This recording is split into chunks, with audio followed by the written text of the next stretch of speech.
No, that looks bad. I have to figure that out. It started playing like over our faces. So that's okay. So we are live. Hi everyone, welcome back to Chai Together. I am your host and founder, Pratiba Day, and I am here with Miss Cheryl Blunt. So on Chai Together, yeah, it's Sunday too.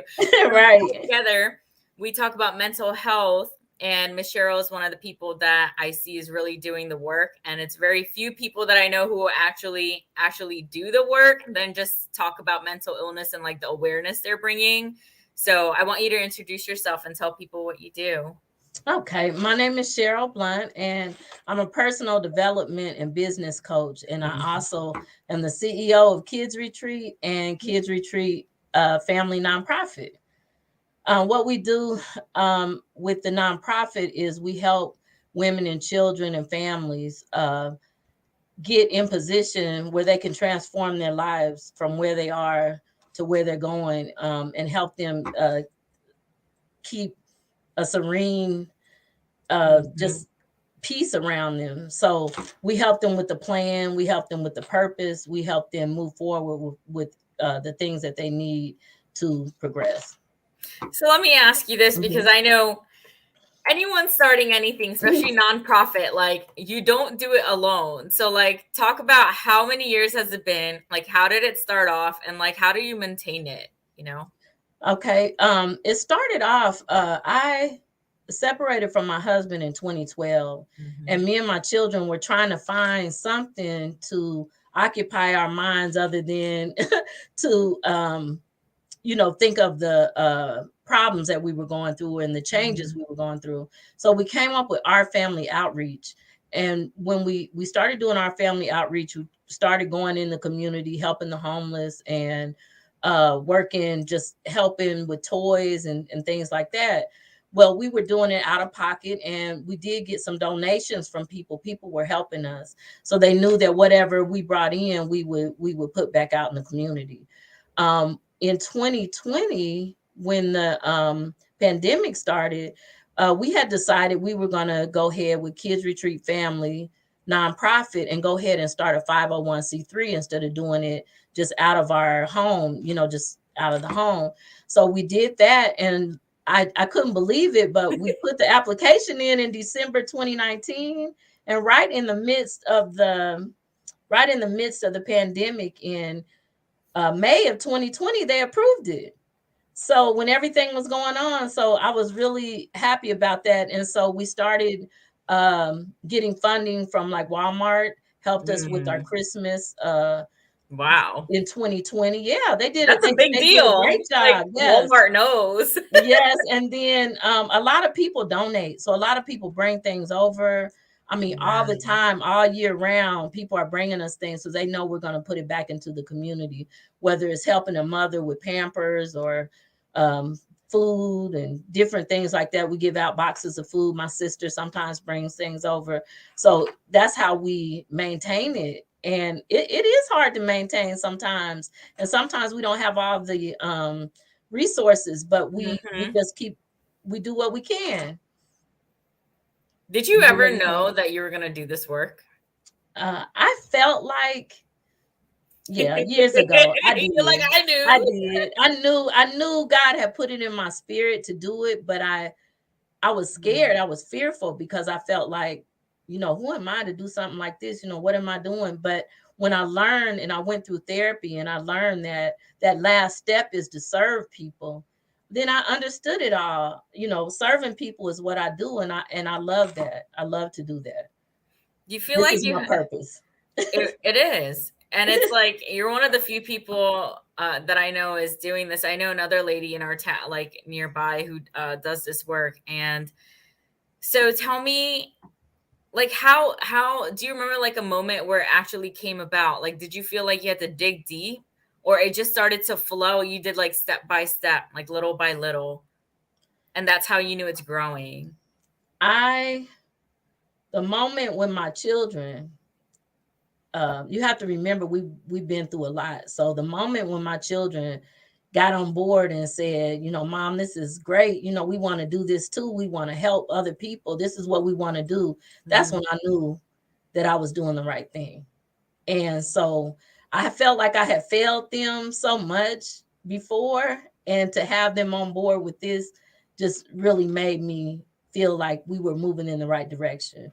And when my kids started participating in everything, then I knew that it was growing. And as people started trusting us to give back to the community like we were doing, then more people start coming on board to donate. And that meant a lot to me, that they trusted us with things, the resources, to give back out to the community. That meant everything to me.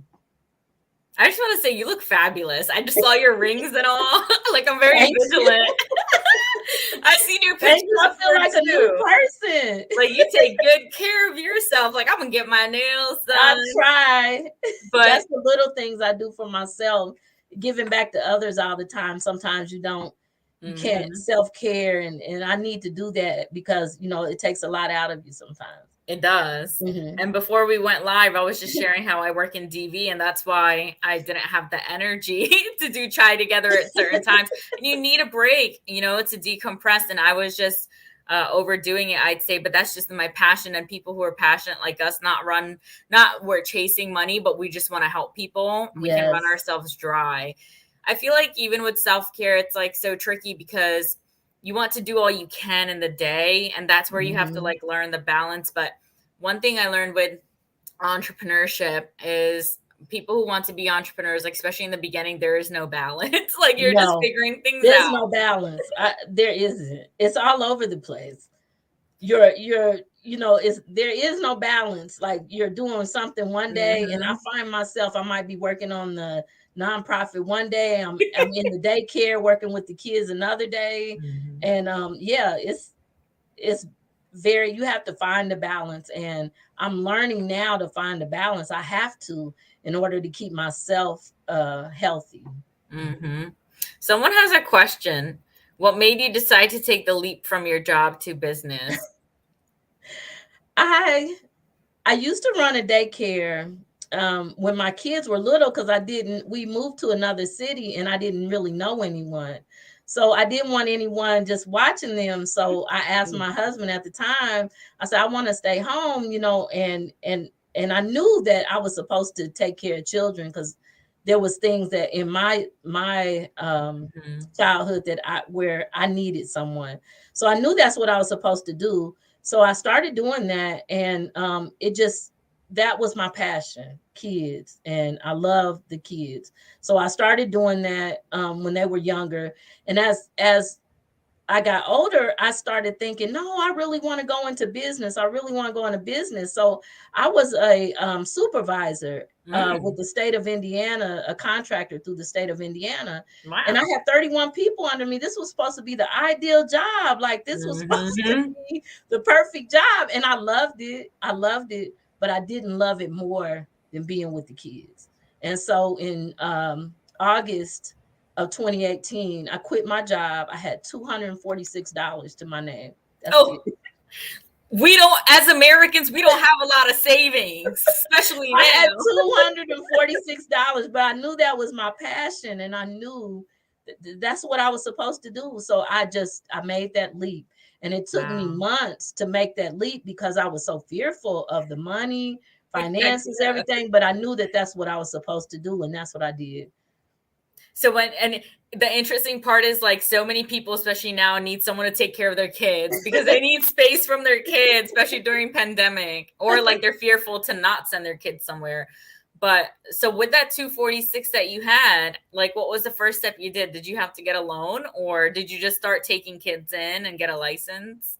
I just started taking kids in. I put out a flyer. I started taking kids in, and I got my first baby. She was 4 months old. Wow. Like a week after I quit my job, and I still have her to this day. She's adorable. How old is she now? She's 4. Wow. Yeah, she's adorable. And she just turned 4. And so, yes, that meant everything to me. And they're like family. They're like my grandkids, like all my family. So I love it. I feel you did the right thing because you know when they say we make a decision and we walk in our purpose, things happen. And I've done that. I've done that these 2 years. When I started Try Together, I recorded with my camera, and then now it's like I'm working on those next small steps to, you know, do the little things, get something for it, or tell someone about it, or my business cards, or like taking the next step. And people can, well, social media world can make you feel like you have to rush yourself, but one Yes. thing I've learned, that God wants my journey to be slow and steady. And when I was speaking with Shaman Ra, I mentioned to you before this live, Yes. Shaman is a spiritual reader. So when I was speaking with him, you know, he was telling me that I need to slow down. Like I can be here, here, and here. And what I've learned is that I have to listen to my inner voice. And that's why I do the show when I feel called to do it, with the guests that I feel called to. And that's why I end up matching. Like No, there's look at always a that. vibration. So I love it. tell us about your shirts. When did you release these? I came out of it. I've been working on the trademark. So they put the Mhm. trademark for me in last year, and we've been working on that. So we're almost there. We're almost at the end. And my son, he started thinking out loud. He's at Wow. thinking that out loud store.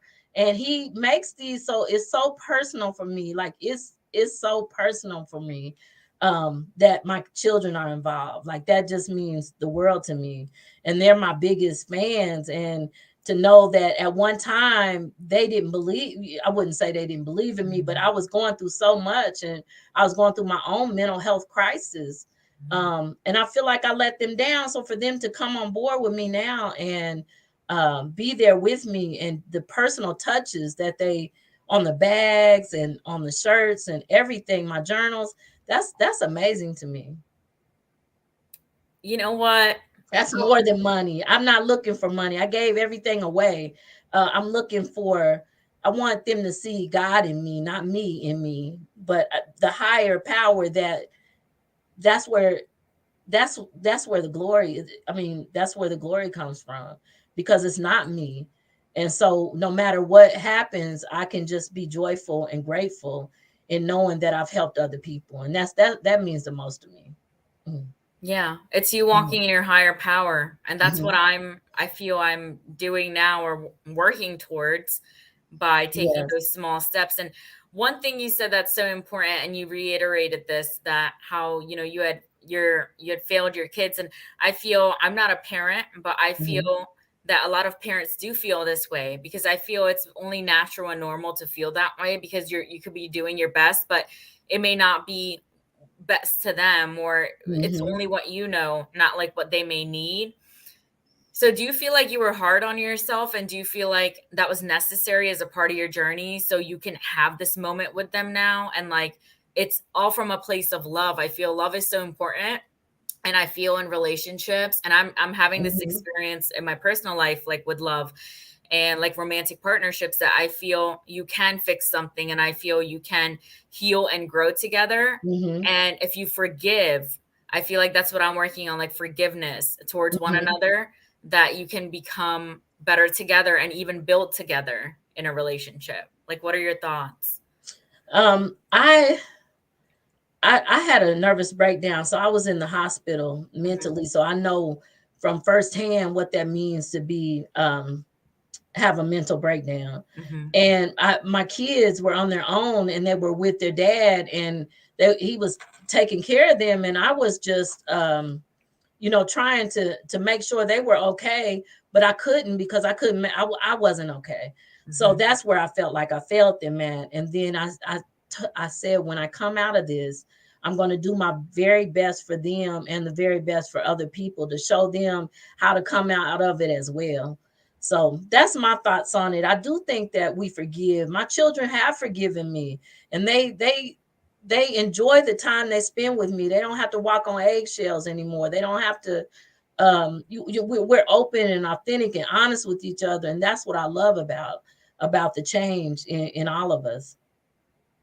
That's why it's I came out of Mhm. it. Yes.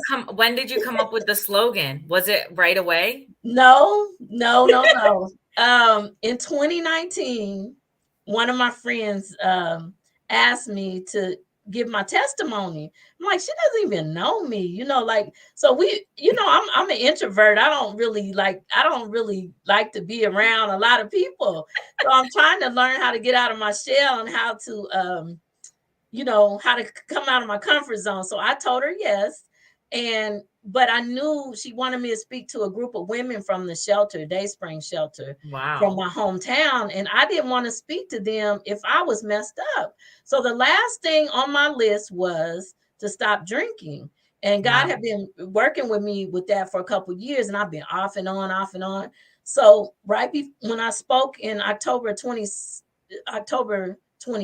Mhm. 2019, I told myself earlier that month, I said, I have to quit. And so I quit drinking altogether. I just cold turkey, just stopped. It's And possible. crazy. It was hard, but I did it. And so that's where I came out. That's when I started saying I came out of it. You know, I came out of it. No drugs, no anything. I'm out of it. And so I was just really proud of that. And then my son came up with the logo and everything. And Yeah. I've been on his website. I remember you had sent it to me, I Yes. believe, and I saw his stuff and I responded to you. Yes. It's an amazing feeling. And I remember when I came up with one journey at a time, I think it was like right I away. love that. Everything just flows. And I actually looked it up if someone has taken it. No, that's because it's mine. Oh, I hope not. Yeah, I love that.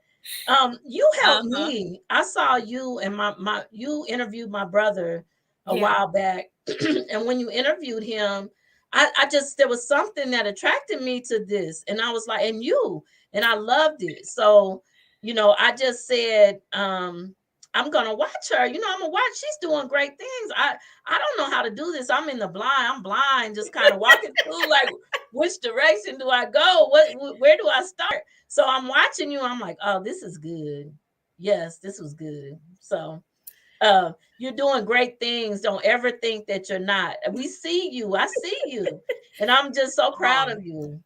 You helped me get through QPR. I Yeah, saw you I do it, and remember I'm that. like, wow, you know, if I attempted suicide, I need to help somebody else get through it. And Mhm. so I was able to get on there. You helped me with that. So you are inspiring people, and you don't even know that you're inspiring people because we're watching you. Wow, the spotlight's on me. Yes. It's so interesting you say that because, like, since a young age, I would always post, like, back when I was like 20 years old, like almost 10 years ago now, and I would say, like, I'm here to inspire, that I inspire people. These affirmations and what you really believe. And it's like I knew myself so well, and I knew that not to give up because I know you've been through all suicide ideations, right? Mhm. Yes. And imagine, like, I'm glad I didn't give up, and it's because of community and people. And I always wanted to start a YouTube when I was young, but I Mhm. felt I didn't have the confidence, and I felt I need the right setting, I need the right environment. And these are things we tell ourselves that block us. Yes. So something like you having your mental breakdown and me having my traumatic experience, that's what grew the beautiful like stuff. And that's why you have a butterfly as your symbol. It's spreading Yes. its wings. Thank you. And yeah, and I do feel and agree with you that my confidence and me being on camera, and I started 2 years ago when I started this channel. That was the first time I Mhm. had done this. I had never done this before either. And the fact that how fast I grew and that I inspired other people to feel comfortable or like come on here as like a pre-interview or like, help them get Mhm. out of their show. Someone needs to hold that space for people to do that. Yes. And what you're doing, like with the daycare and doing the goodie bags, right? And it's like Yes. you're that person who's holding that space to do that. Because I always tell people, like, people want to be to the next level or make more money or be so big, like millionaire, billionaire, and those that can be great.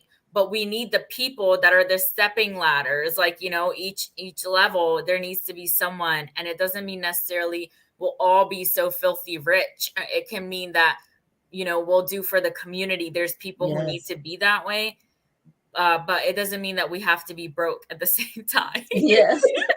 I find myself with little or nothing, even though I'm Mhm. doing really well.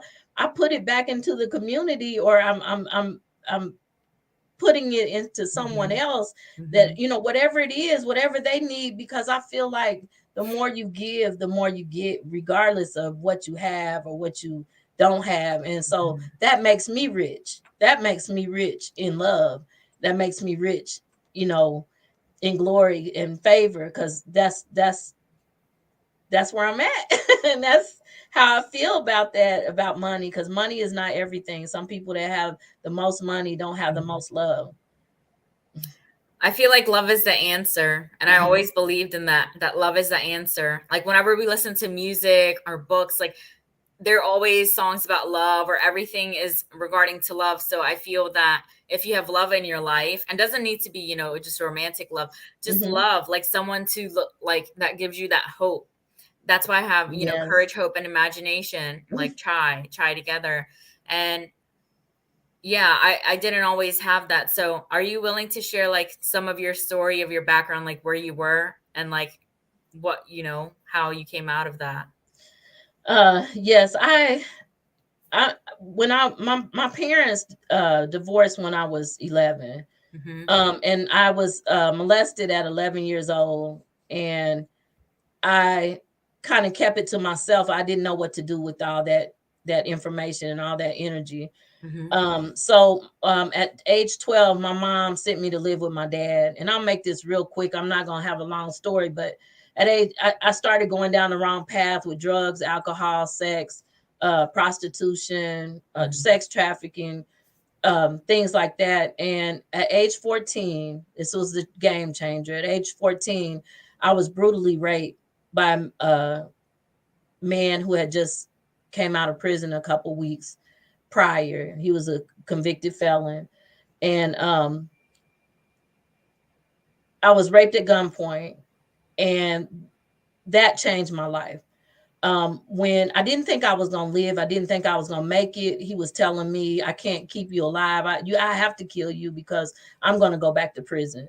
And I really didn't think I was gonna get out of there. I wasn't sure. This was the first time in my life that I felt like I was gonna die.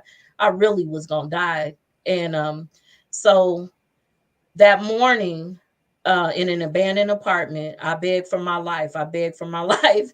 And he threatened me several times with different things, but he finally let me go. And when he let me go, I was all torn up. My hair was all over the place. And I'm 14 years old, and I'm walking down the street because I have to walk a couple miles to get to my home.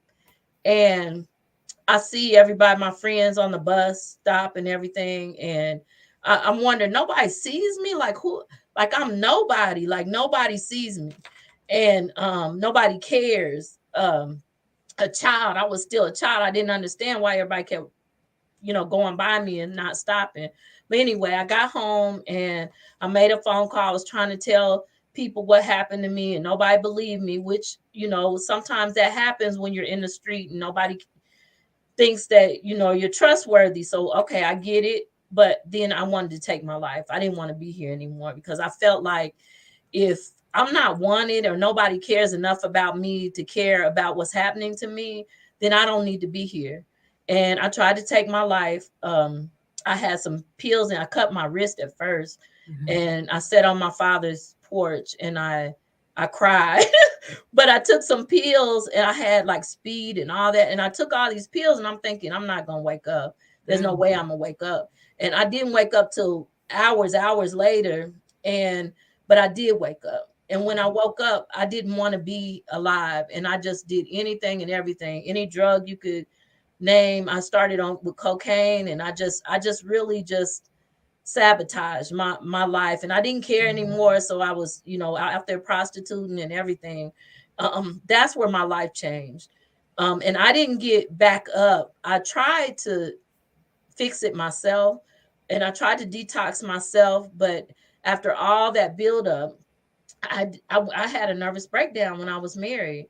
And I Mm. finally, all that came rushing in, and when it came rushing in, I couldn't deal with it the same anymore. So I had to get therapy and I had to get help.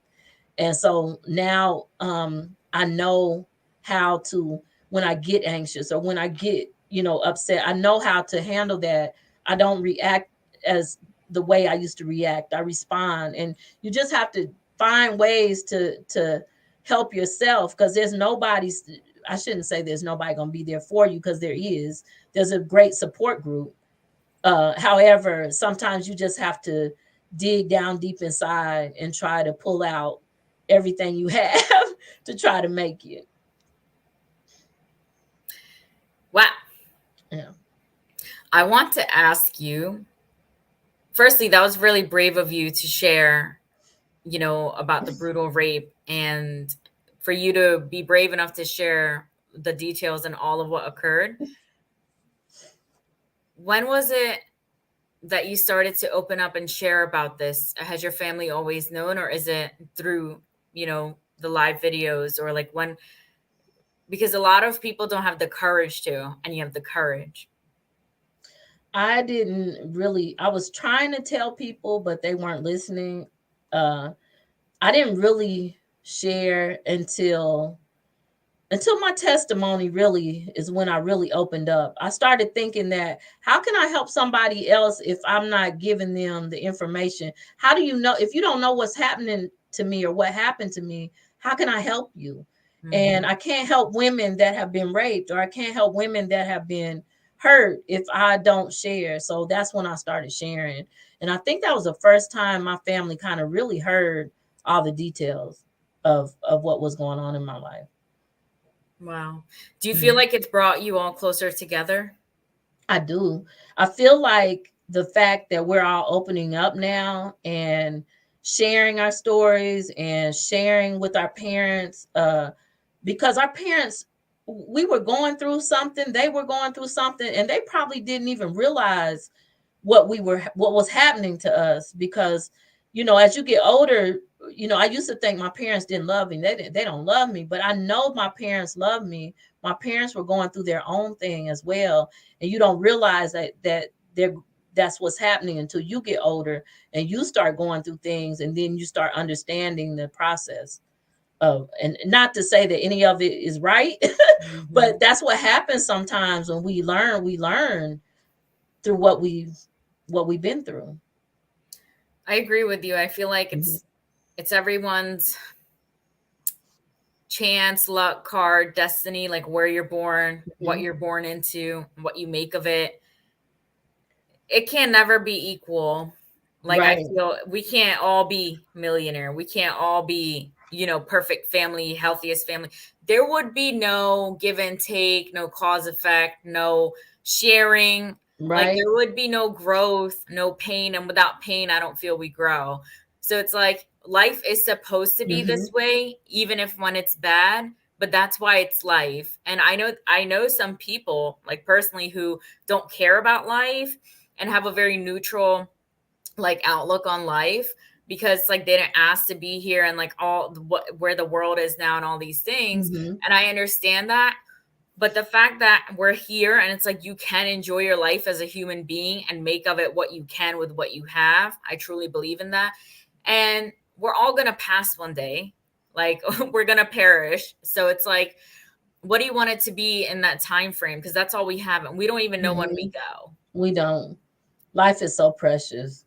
Life is so precious, and you have to live life. Now we don't know when we're going to go, and we have to be the best to other people and be the best to ourselves now, because you don't know. And I always said, when I was in the hospital, when I had my nervous breakdown, I always said that, Lord, if I get out of this, help me to not help me to do everything I can, that you would ask for me to do, that you have purposed me to do, so that I won't go, without, and be fearful, and without doing all the things that you asked me to do.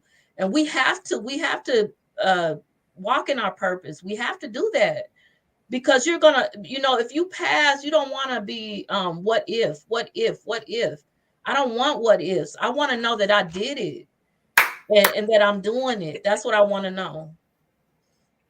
I was just telling a friend yesterday that, Hmm. I don't hold grudges, when we, come back and rekindle relationships. It's like, Hmm. that's not how I live my life. That's too heavy for me. I can't go to sleep with that. I need to share. Yes. Sharing is healing. And I'm so glad that you said that you share and your family knows, because it's usually family secrets that kill a lot of people. Like Yes. literally that kill a lot of people, secrets people never knew in between one another, and family members, and rapes and all these molestations, different things happening. It's like, Yes. if we could just admit to our faults, or admit that at that time, I'm sorry for what I did. I wasn't in the right headspace. How can we make this better? How could we go to counseling? Like, I feel like your family is your family. And like my family has done things to me, but I still love them at the end of the day, like the Yes. family members. So I feel that if people could just admit and take ownership and that responsibility, which not everyone can because they're not wired that way, you have to want to do it. But I feel like where you are and what you're doing, and I'm just so happy for you that you're able to be free and like talk about it, because people don't even have a voice or feel like they can't speak up, or in marriages where they can't speak up, or where they get killed for speaking up, and all kinds of things. And it's so tiring to even think that someone has to suppress themselves and have things turn into a disease, Oh, your brother's here. And and another thing is that I don't know. I just feel like you have to speak up. We have to speak up. I didn't realize until I fixed myself. I was trying to fix other people because I thought they were at fault. But when I started fixing myself and I started going through therapy and fixing me, the problems I had inside of me, then it didn't bother me anymore that they weren't fixed, because I had to fix me first. And when I fixed me first, I found everybody else coming on board. Like, wow, I had this problem too. I had this problem too. And then now we're having a conversation, and now we're starting to work through all of our problems, and that's big for me. You I love have to it. work on you first. Yeah. I feel I'm growing into that too. Like, not just ending relationships overall, but working it out, and the other person wanting to work it out. It takes two people. Yes. It can't be one sided. And to have that maturity level to take, the fact that we're not here forever. Like, let's work things out. Like, what does the one person want? What does the other person want? I want to ask you about your organization more. And I know about the goodie bags. So will you share, and you have a daycare. So will you share like all that, you cover? I know you already said the things that you do to help people, but what do you need help with now? And, if someone out there is listening, like, what can they do? Right now we're working with the Genesis class. We have individuals in our change group. That's what we're working on right now. And then we have a kids day in July, every July. And we fill the kids bags with all kind of goodies, because we have to celebrate them as well. They're going through a hard time, and they also have things going on within their households and stuff. So those bags, to them, they love to get those bags. So right now we're looking for toys and different things, little items to put in their bags. And we also start the homeless initiative in October, where we give out coats and gloves and hats. And this year we're going to try to do some coffee and try to set up everything. Hey, yeah. So if anybody would love to, yes, I have my mug. I know. They can go to www.kidsretreatfamily.org. And we also have a Facebook page, and we also have for coaching, I have www.icameutoofit.com.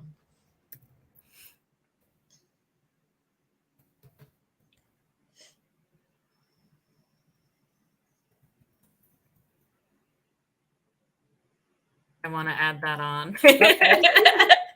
Take my time. Let's see. Kidsretreat.com and icameutoofit.com. Yep. I got it right. Kidsretreatfamily.org. Oh, I apologize. That's okay. Kidsretreatfamily.org. Because it's a nonprofit. Yeah. You know what? I am not anal, as in like I like doing things as we're talking and not be so I love formal. it. Yeah, I love it. Yep, that's it. It's supposed to be in the moment, and I feel like to each their own. But yeah. So oh, so you mentioned coffee, and I want to let people know that our Chai Together mugs are back. So I will Yes. be posting the link, and you can purchase your own 15-ounce campfire mug. They're brand new, a brand new shipment. I know Yay. there's I'm gonna get my mom one. a waiting list of people, so I'm so excited because I just couldn't step away from my original mug, Miss Cheryl. Like, you know, I was told like how I can have it print on demand and different things, and I can have that, but like this is the original mug, and Yes, I love this mug. This is my it's mug. it's been out of stock for 6 months because I was really negotiating and you know, seeing how I want to do things. But I brought them back now, and this is my staple piece. This is what we stand for. And I don't know if you saw the video, Miss Cheryl, where this mug came to me in a dream. I hand Mhm. painted this design. I love it. It's so And peaceful and calming. and Yeah. orange, I learned, stands for friendliness now in our community. So I just I just feel like God will let me know when to do what. And I feel I brought them back when I felt ready to, and I'm ready now. So those who want one can get one, and I will post the link on my social medias for that. Please do that so we can share. I'm Yeah. excited. Maybe we could team up for our next mental health awareness event Yes. I and would do love to something. come and check you out one day. I don't know how I far would love Indiana that. is. Like I would drive down there. Yeah, I'll be in New York the 21st through the 20, I'm sorry, the 20th through the 22nd. Are you? Would you like Yes, to I'm see gonna be me? speaking at Columbia. Wow. Can I come to that? Yes, you I can. can come to that. Yeah, let I'll me know hook the up with details. you and I'll get you a ticket. Yeah, like I'll take the train. Yeah, I can come That'd to be that. awesome. I would love to see you. Yeah, definitely let me know. Whenever people are coming around my way and stuff, I always want them to tell me. And I have met some of the people in our Try Together community in person. And whenever I meet people and they feel like they've met a celebrity, they tell me, like, I feel like I met a celebrity because they know me through social media. Or like people forget that I'm also human, that I also live in America and like I'm right near you. Like I'm Yes. not so far. Like I'm not like an alien or something because of what I do. Um, Eric asked me what's next for me, so that'll be another video. But I can just message you, Eric. Yeah, I'm so happy. I'm happy we did this. I feel like now is the I right am time when we too. did it, and you can't go wrong with that. So for No. your shirts, we get them on your organization site, right? Yes, uh-huh. We'll have a link. We'll start having our links. I don't have Hmm. the link yet, but I will get That's the link okay. I for came you. out of Yeah. it. I would like a tote bag of that. I I got will. you. I got you. So Yeah, when I meet you, when I see you, I'll send it to you. All your stuff. we can exchange. I'll send you a mug. You send me a tote bag. No Okay. worries. We But have yeah. Alive to Thrive. Alive to Thrive is coming Hmm. out within the next 3 to 6 months. It's about Mm. suicide and the Oh attempts. wow. So you guys, for mental health, um, read those books. Everybody is going through Hmm. something right now, and we need all Hmm. the encouragement that we can get. So Hmm. everything that you do, I'm gonna Hmm. post it on my website and stuff so that everybody can be connected, so that they Hmm. can get the resources they need from everybody that has those. Wow. Thank you for that. And for those who don't know, I haven't really said it so much, but I now have a job where I work for a nonprofit in domestic violence prevention. And I want to let people know this because since I stepped into my power and made this decision to work here, and I feel God called me to work for this nonprofit, Yes. and I only work with men. So I actually public speak and like teach clients how to have healthy relationships and co facilitate. And it's men from 18 up, of all ages, to do this work, being 29 and seeing how men have come to me and saying how rewarding it has been, and like with tears in their eyes. I feel I'm doing the work, even if I'm not, a full-time entrepreneur yet. Mhm. The fact that I'm making a difference in these men's lives and learning about myself, healing myself, and realizing things through a job, because there can be this perspective about a job being bad. Oh, if you have a business, I Mhm. don't believe that. I feel my job has led me to growth and led me to healing, and Yes. God wants me to be at this job as a part of my journey until my next step. So I just want to let people know, if you do need help with domestic violence prevention or need resources, you can reach out to me. So mine are related to just material for men, but I can help you if you need help and like That's refer so you somewhere. awesome. Yeah, and it's really I've learned that a lot of females that I know Mhm. are in domestic and males, I've learned to know. Yes. Yes, they are. Yeah. I've learned, and I never knew, because when people Mhm. like when people think of domestic violence, they think physical violence, and it's not necessarily that. It's Mhm. financial abuse, right, for women. And Mhm. it's mostly tackled towards women, because Emotional. Mhm. 96% of women are the ones who are the victims of DV, men to women, not woman to man. And a lot of our clients can question, well, why is she here, or blaming, the woman that, oh, well, she did Mhm. this first and that's why they came, and I'm here, and those kind of things. And it's like, well, the first thing is anyone could use this class, but the first step is taking responsibility that you were in that situation to Mhm. begin with. So people question that, but there's not enough data that doctors have done. Research analysis from female to male. It's the other way around. And so when they Mhm. question that, we provide the statistics. They may not believe it, but this is the truth, and it's the reality, and it's the mindset that needs to change in order to have the men in our society change. And I can't emphasize that I never really knew Mhm. what it was like, how men were, until I worked with all these men. That's so awesome. I'm so glad you are doing that. That's the work. That's your purpose. You're in your purpose. I love it. And you're Yeah. glowing. Oh, it's the light. Well, I'm just happy because I'm in love. I'm in love with life. I have love in my life, and I've tried to get a community as love in my life. I have my parents I'm grateful for. And Yes. when you're just, as you grow older, like I'm going to be 30 next Mhm. year, and I've heard that 30s are better. Mhm. So like I'm just looking forward to seeing what I do then. But I'm happy, and I'm happy that I can speak up. I'm happy that I can continue on doing something every day to benefit other people, and which benefits Yes. myself. So I want to thank you for coming on Chai Together today. And yeah, You are so welcome. I'm so grateful that you have me on today. Thank you so much. It's good to see you, and I enjoy seeing you. I know. I asked you specifically. It's not where I have a scheduler right now, because I don't want to do it that way, because that was Uh-huh. very overwhelming. It was like overbooked. And I just asked, like, once it, like, it's just more interpersonal. And thank you, Eric. So Eric is Miss Cheryl's brother, and that's amazing. So That's my brother. Yeah, that's your yeah, brother, and the my little motivational brother. Yeah, speaker. they are my big fans, and I'm theirs. I love it. I love it. Thank Support you. is needed. Yeah, support is needed. But yeah, I look forward to all the suicide prevention things you have coming up too. So I look forward Yeah. to that. Thank you so much. Yeah, thank you. Hopefully you can make it. Yeah, Hopefully I you can will make make it. it. I would love that. And I'll I send you am the going there. information about I'm the putting it in my tickets. schedule. Okay, I'm gonna send you the information. Yeah, send it to Okay. me. Thank you so much. I hope everyone has a great Sunday. And until next time, see ya. See you later. Thank you. Later.